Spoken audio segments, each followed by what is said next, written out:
Katulad ng lahat ng mga ina, mahal ko ang aking pamilya at nais kong lumaking malakas, matalino at malusog ang aking mga anak. Subalit sa loob ng ilang buwan, unti-unti kong nakita na ang aking mga anak ay nagkakasakit tuluyan at hindi ko alam kung paano sila mapapabuti. Ito ang aking kwento bilang isang ina sa tribo ng Aita.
Nena, ano kawari?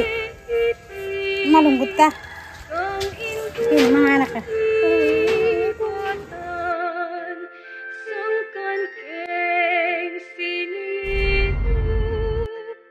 Si Derek ay unti-unting nag-iba, nahinto siya sa pakikipaglaro sa kanyang mga kaibigan at madaling makaramdam ng pagod.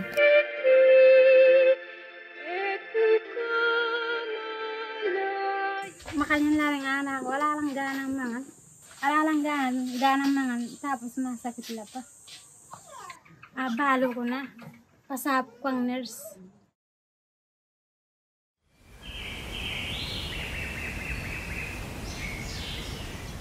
Pasap ko po nurse na balampo, umahay na itong anak po.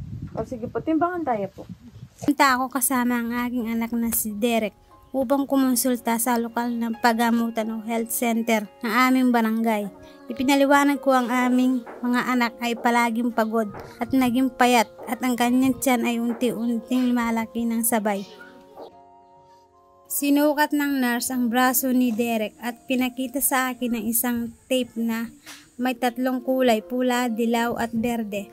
Ang pula ay nangangahulugan sa kanyang ay sobrang malnourished o kulang sa nutrisyon. Ang dilaw ay nangangahulugan siya ay may katamtamang malnutrisyon at ang berde ay nangangahulugan siya ay malusog. Sa aming gulat, ang sukatan ay lumabas na pula. Sustansyang pamanganda po, dapat atin niya pong carbohydrates. Nanula po ba rin carbohydrates? Yung carbohydrates po, halimbawa na po yung kamote, yung nasi, ang po yung mais, dapat po yung pamanganda, atin na pong makanini.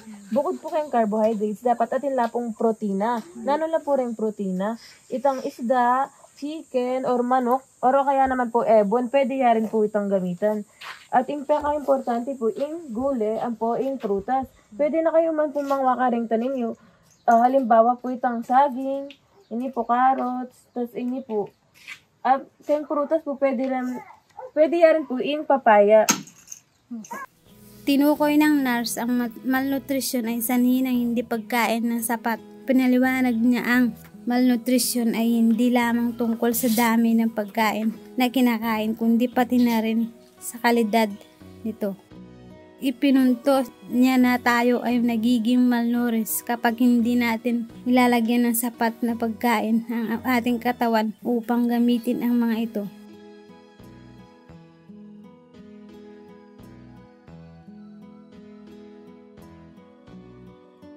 Sa pamamagitan ng aming hardin, laging mayroon kaming sariwang prutas at gulay na maaaring kainin. Ito ay isang paraan upang masiguro na laging mayroong kaming pagkain sa aming kapagkainan.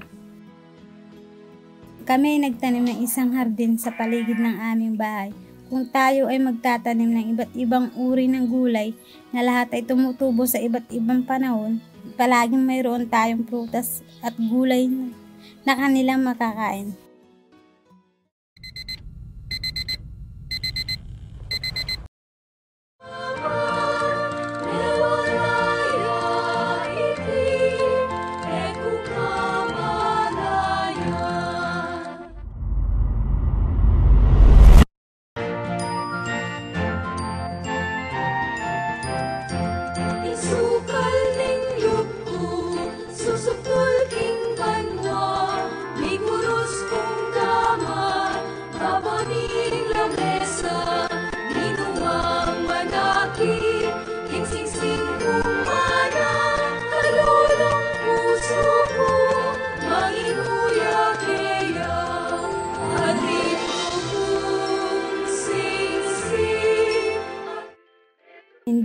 paniniwalaan ang pagbabago sa aking pamilya. Tingnan mo na lang sila ngayon. Natutunan ko ang tamang kaalaman patungkol sa tamang pagkain at nutrisyon upang mapabuti ang ating kalusugan patungo sa maligayang buhay, at laging tandaan sa tamang nutrisyon, sakit ay maiiwasan.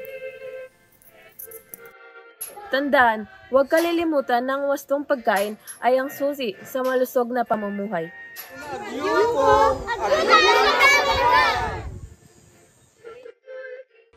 Ating kubong sisig. Ating kubong sing-sing. Betong